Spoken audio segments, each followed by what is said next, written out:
Escuchemos al pastor Víctor Manuel Buitrago y la sabiduría de la palabra de Dios para hoy.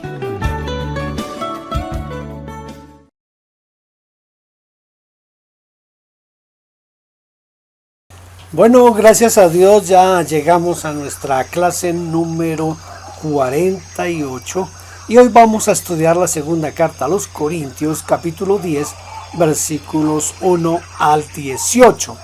Vamos a tratar de dejar que la palabra de Dios nos hable, entonces le invito a que tenga su Biblia lista allí para que estudiemos juntos la segunda carta a los Corintios, el capítulo 10, del versículo 1 al versículo 18. Vamos a iniciar con un tiempo de oración.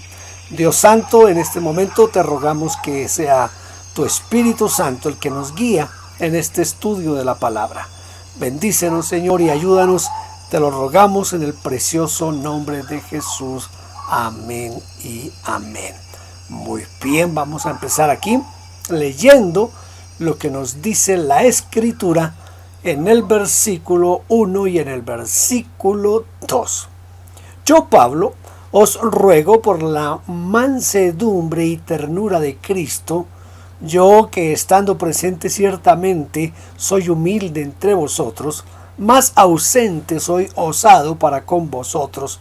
Ruego pues que cuando esté presente no tenga que usar de aquella osadía con que estoy dispuesto a proceder resueltamente contra algunos que nos tienen como si anduviésemos según la carne. Estas son palabras tremendas del apóstol Pablo a los Corintios. Vamos a tratar de hacerle las preguntas que siempre le hacemos a nuestro texto. Muy bien, entonces aquí empezamos con la primera pregunta. ¿Por qué Pablo comienza esta sección con la frase os ruego por la mansedumbre y ternura de Cristo? ¿Cuál era la razón por la que Pablo hacía esto? Nosotros también decimos, eso quizás tú lo has hecho más de una vez, ¿verdad? Por amor a Dios, no lo hagas. Y lo hacemos para que la persona a la que nos dirigimos ponga su enfoque en Dios y no haga algo malo. Del mismo modo, el apóstol Pablo rogó por la mansedumbre y ternura de Cristo. Esto para poner su enfoque en el carácter de Cristo, a quien procuraba imitar y rogaba no tener que actuar de otra manera en contra de aquellos quienes lo criticaban. Esto es parte de lo que nosotros necesitamos hacer, porque el enfoque que debemos tener siempre es en que el carácter de Cristo se manifieste en nuestra vida. Osadía quiere decir atrevimiento, audacia, resolución. Eso es lo que quiere decir osadía. Para que tengamos, siempre es bueno tener en cuenta que debemos ponernos de acuerdo en qué significan los términos, ¿verdad? Ahora, ¿qué era lo que decían algunos corintios de Pablo? Y por lo que ellos decían, ¿qué es lo que les advierte el apóstol Pablo a estas personas? Mira, póngale cuidado a esta parte que debemos de cuidar a veces lo que nosotros pensamos o decimos de otros. Algunos corintios decían que cuando Pablo estaba allí en la ciudad, en la iglesia, Pablo era tímido. Pero que ausente o por carta se volvía atrevido, se volvía osado. La versión internacional traduce de la siguiente manera. A mí siempre me gusta mirar lo que dicen otras versiones, porque es necesario que nosotros entendamos un poco más la escritura. Entonces la versión internacional dice: yo, Pablo, que soy tímido cuando me encuentro cara a cara con vosotros, pero soy tan atrevido cuando estoy ausente. Mire, a los que hablaban de él de esta manera, les dice que está rogando para no tener que usar aquella osadía o atrevimiento en contra de algunos que piensan que él se comporta como el común de la gente.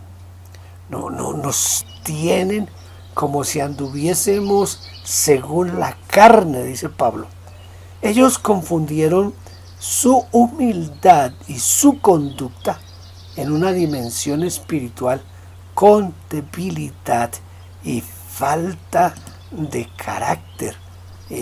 Esto es común en muchas ocasiones cuando uno trata de ser noble ante ciertas situaciones. Leamos lo que nos dice la segunda carta a los Corintios 10 del 3 al 6. Podemos leer que dice de la siguiente manera. A ver, mientras tanto, para que por lo menos me vean la cara mientras leemos la escritura, ¿les parece? Pues aunque andamos en la carne, no militamos según la carne, porque las armas de nuestra milicia no son carnales, sino poderosas en Dios para la destrucción de fortalezas, derribando argumentos y toda altivez que se levanta contra el conocimiento de Dios y llevando cautivo todo pensamiento a la obediencia a Cristo y estando prontos para castigar toda desobediencia cuando nuestra obediencia sea perfecta. ¿Qué diferencia podemos nosotros encontrar entre andar en la carne y militar según la carne? ¿Qué diferencia podemos encontrar nosotros en ese aspecto? Tal vez es muy común en nosotros ver este tipo de acciones en la iglesia de hoy. Si uno pudiera observar al apóstol Pablo y a los que le colaboraban desde afuera, podría verlos del mismo modo que todos los demás. Es decir, eran iguales a otros predicadores de renombre, iguales a muchos discípulos, iguales a un sinnúmero de maestros y filósofos. Eran hombres que necesitaban comer, digerir la comida, descansar, dormir, necesitaban vestirse como los otros y contar con el sustento diario. Eso es apenas lógico y normal, ¿verdad?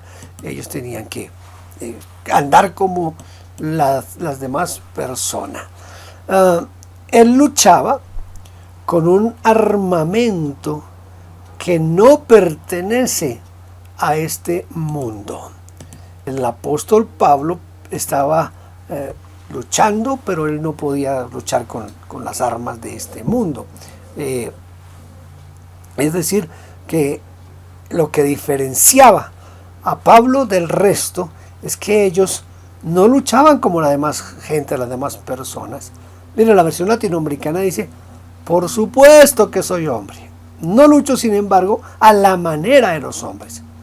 Él luchaba con un armamento que no pertenece a este mundo. Dice, las armas que usamos no son las de este mundo, sino que son poder de Dios. Esto es lo que dice la versión popular. Aquí estaba la gran diferencia entre lo que pasaba entre ellos. Es decir, que muchos, desafortunadamente, todavía a veces nosotros empleamos más las armas de la carne y de este mundo antes que las armas espirituales. ¿Qué hacen las poderosas armas de Dios? ¿Qué es lo que hacen las poderosas armas de Dios?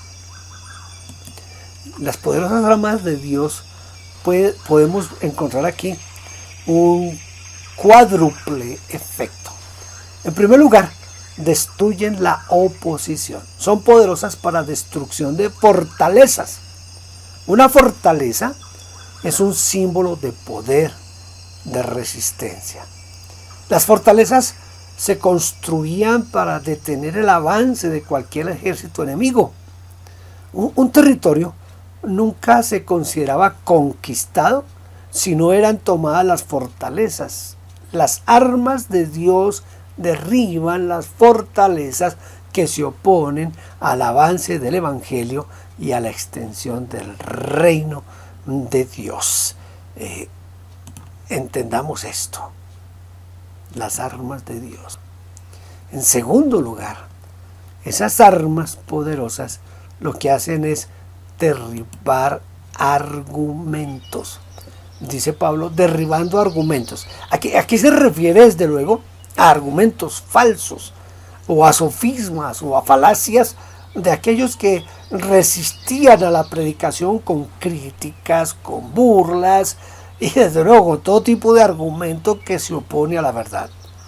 Todo esto se derrumba cuando alguien cae bajo el poder de Dios.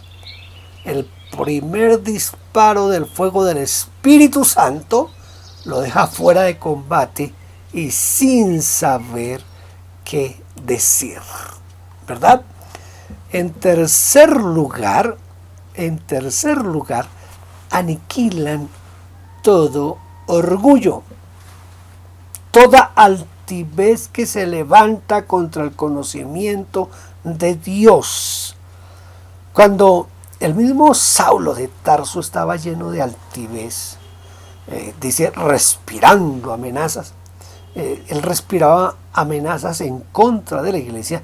Su orgullo fue aniquilado ante la presencia de Jesucristo y no tuvo otra opción que decir, ¿qué haré, Señor? Si lográramos entender ese significado que para Pablo tenía el término Señor, no es el mismo que tiene para nosotros hoy el término Señor. Por allá en los años 70 yo leí un libro de un autor argentino que se llama Jorge Imitián, y el libro se llama Jesucristo es el Señor. Qué lástima que ya hoy no se consiga, ni siquiera lo conseguimos en la red, pero sería bueno que lo pudiéramos tener. En cuarto lugar, cautivan el pensamiento. Dice Pablo, llevando cautivo todo pensamiento a la obediencia a Cristo. Miren cómo dice la versión Taizé. Dice, apresamos cualquier pensamiento para someterlo a Cristo. Me gusta un poco más como lo dice la versión Taizé, porque es como un poquito más entendible para nuestra experiencia, ¿verdad? Debemos de tener en cuenta que entre mejor comprendamos la Escritura, mejor. ¿Qué quiso decir con estando prontos para castigar toda desobediencia cuando vuestra obediencia sea perfecta? Porque si la obediencia es perfecta, pues yo pienso que no hace falta el castigo, ¿verdad? No hace falta el castigo cuando la obediencia es perfecta. ¿Por qué?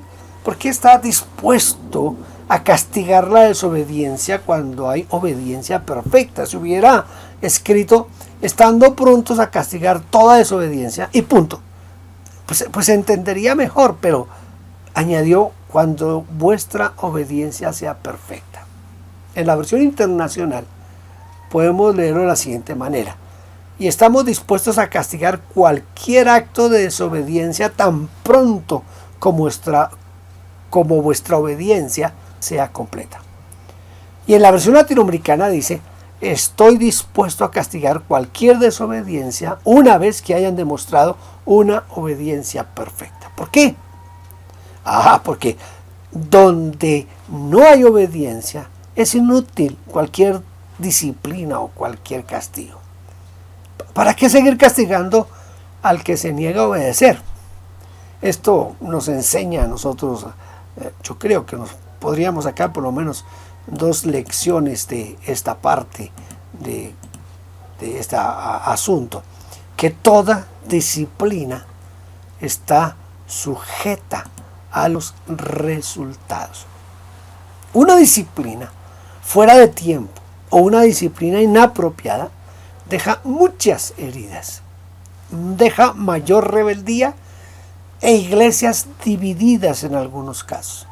Los resultados son en realidad lo que cuenta, es decir, lo que sucedió al final, es lo que cuenta, no el castigo en sí.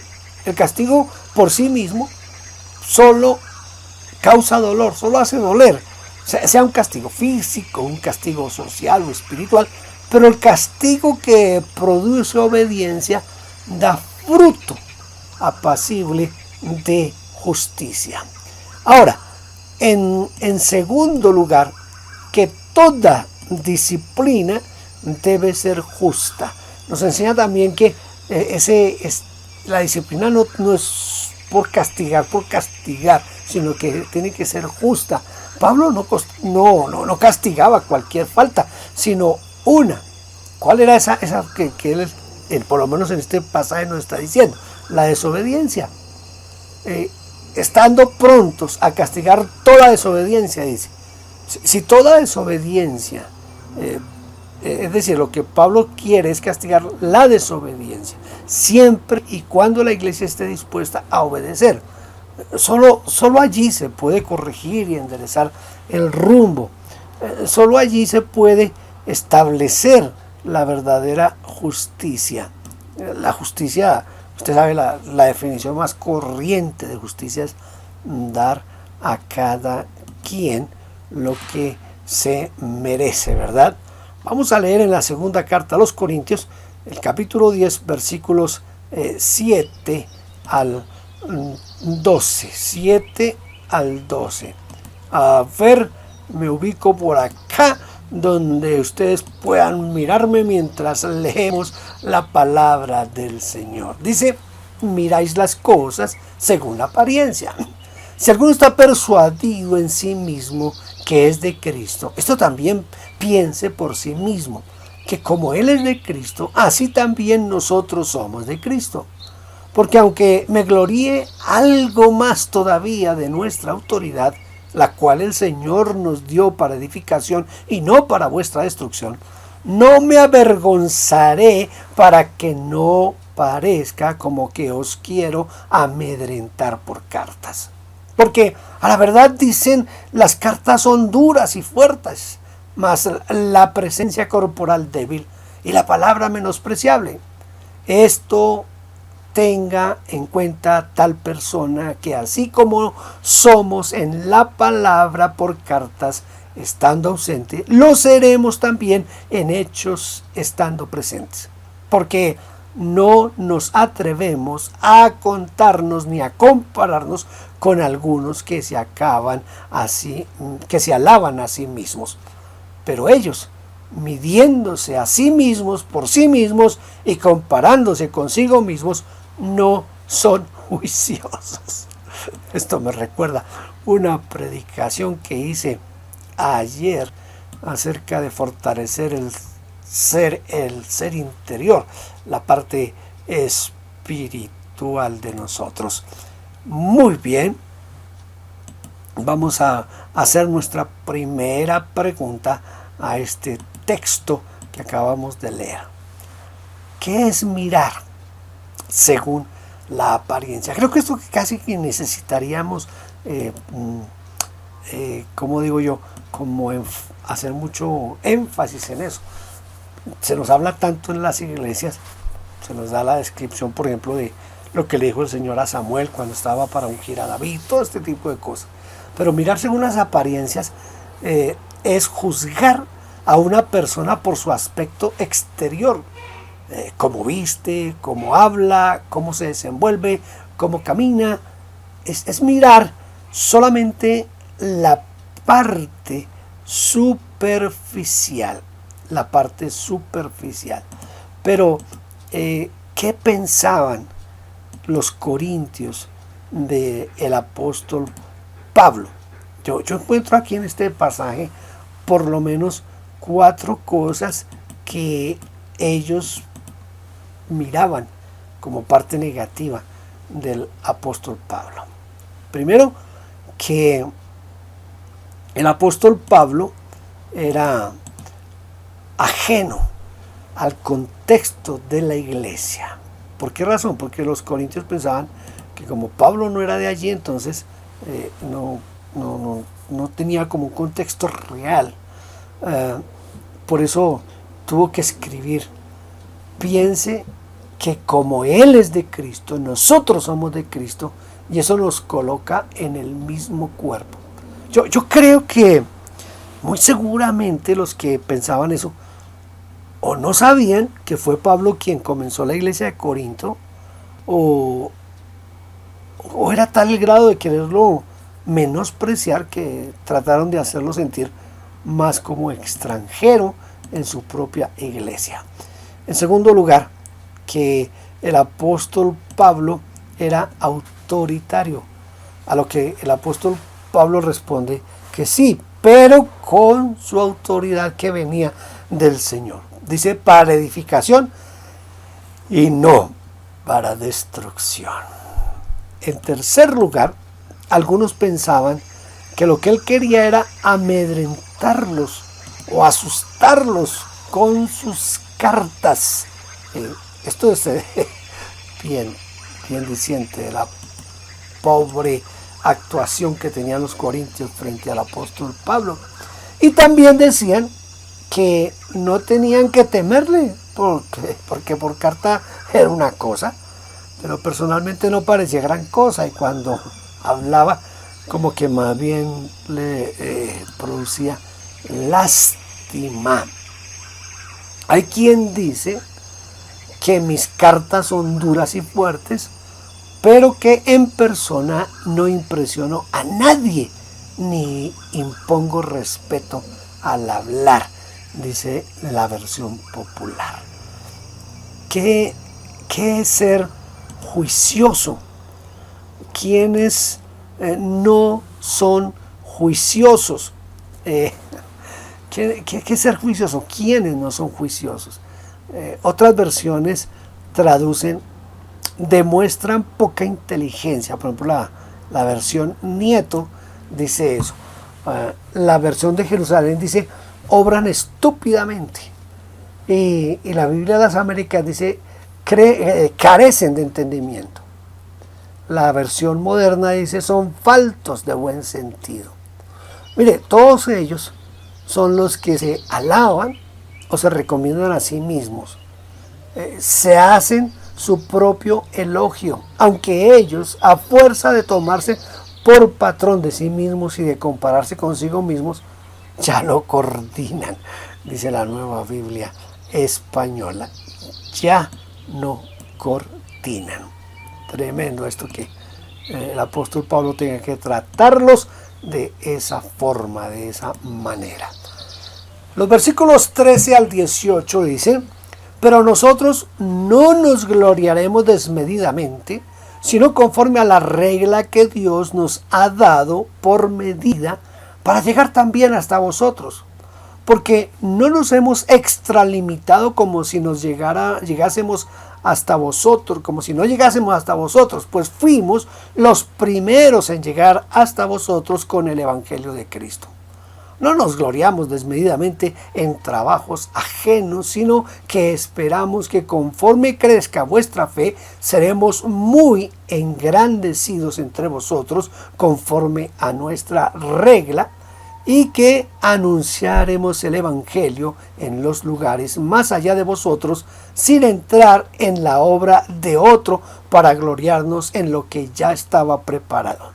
Mas el que se gloría, gloríese en el Señor, porque no es aprobado el que se alaba a sí mismo, sino aquel a quien Dios alaba.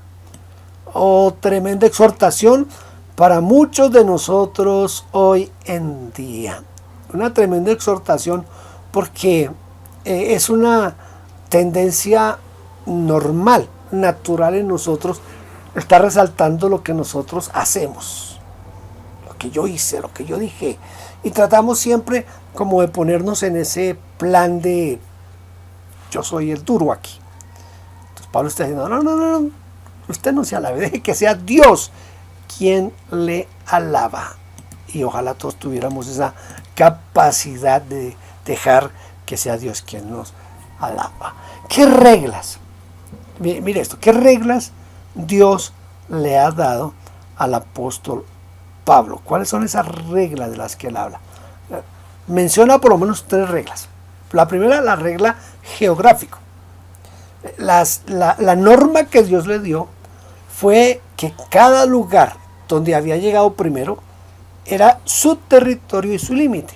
Miren cómo dice, pues fuimos los primeros en llegar hasta vosotros con el Evangelio de Cristo. Por eso no escribió ninguna carta a la iglesia de Jerusalén, ni de Antioquía, ni a otros lugares importantes, porque él no fue quien comenzó esas iglesias, entonces él respetaba eso. A veces nosotros tenemos la tendencia a desconocer el trabajo de otros, y cuando tenemos esa tendencia de desconocer el trabajo que otros han hecho, estamos errando de una forma terrible. Voy a explicar un poquito. Yo llegué a un lugar, cuando recién comenzaba el ministerio pastoral, llegué a un lugar donde había ya un pequeño grupo, eran un grupo más o menos de 10 personas, pero cuando yo llegué a ese grupo, antes de mí había otro que él actuaba como consejero en el seminario bíblico donde estudiábamos, y él los pastoreó no sé qué tanto tiempo, como 6 meses tal vez, pero él quería dedicarse más al trabajo en el seminario bíblico, entonces me llevó a mí para que me hiciera cargo de la obra.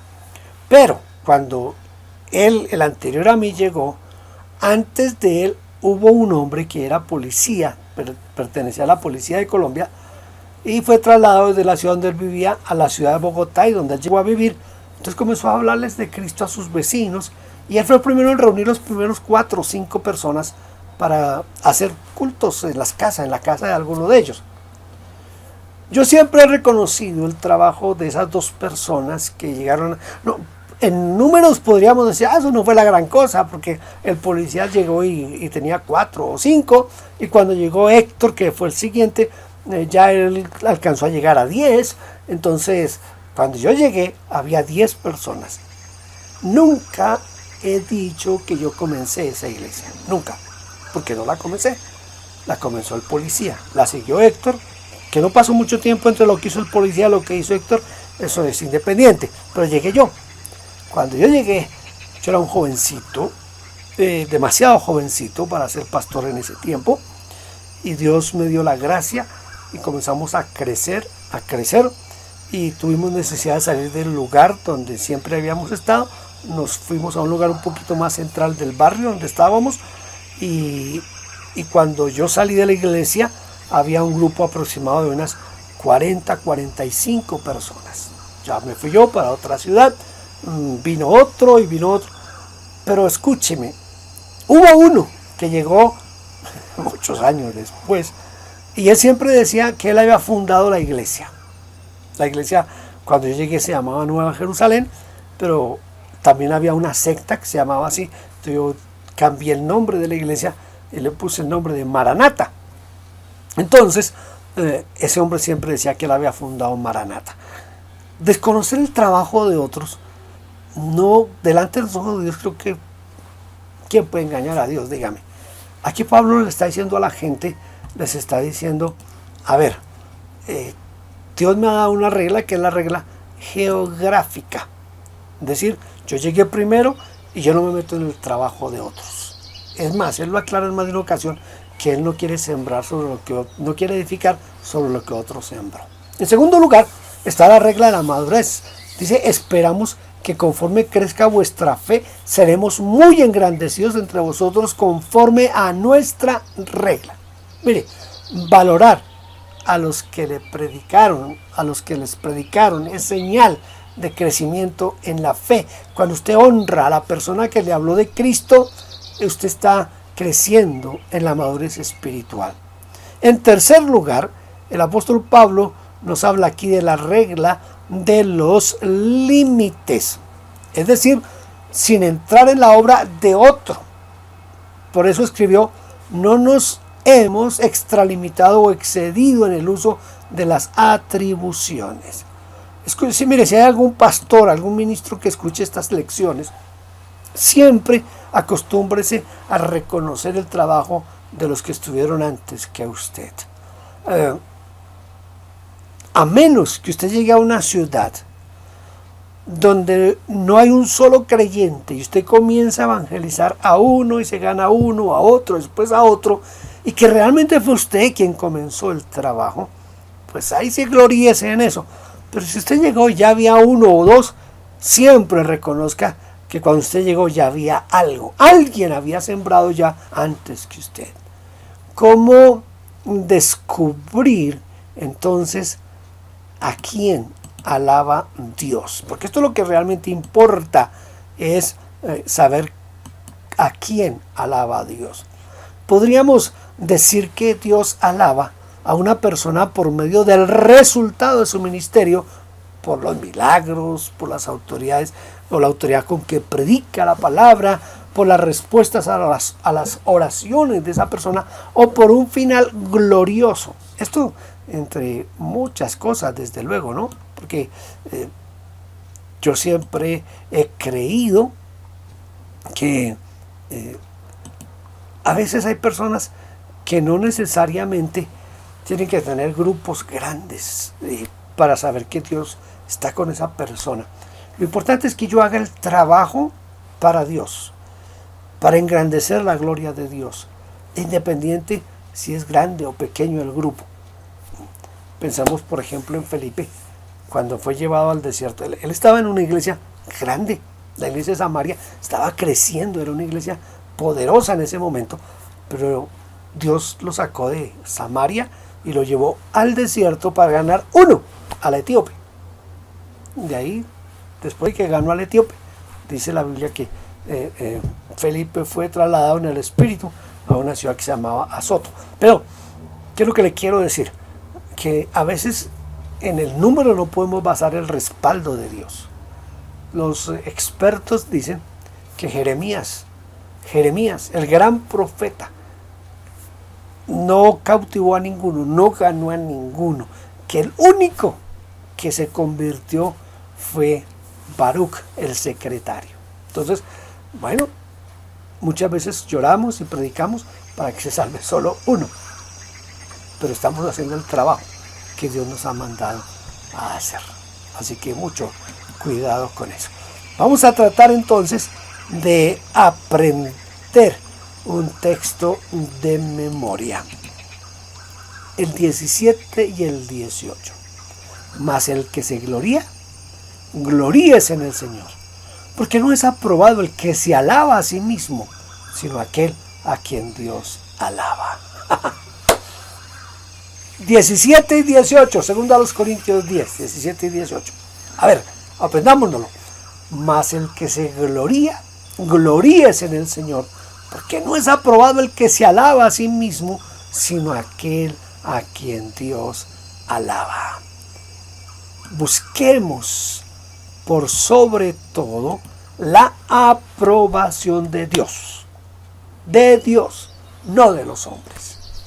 Que sea Dios quien nos levanta, que sea Dios quien dice: este es el buen siervo, porque ha sido fiel en lo poco, en lo mucho le pondré.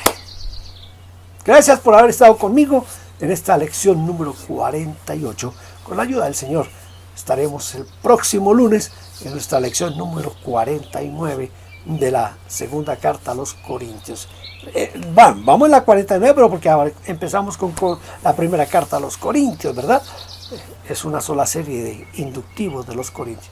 Dios les bendiga y gracias a aquellos que son fieles en seguir estas lecciones. Dios sea con usted cada día y no olvide que sea Dios quien lo alabe.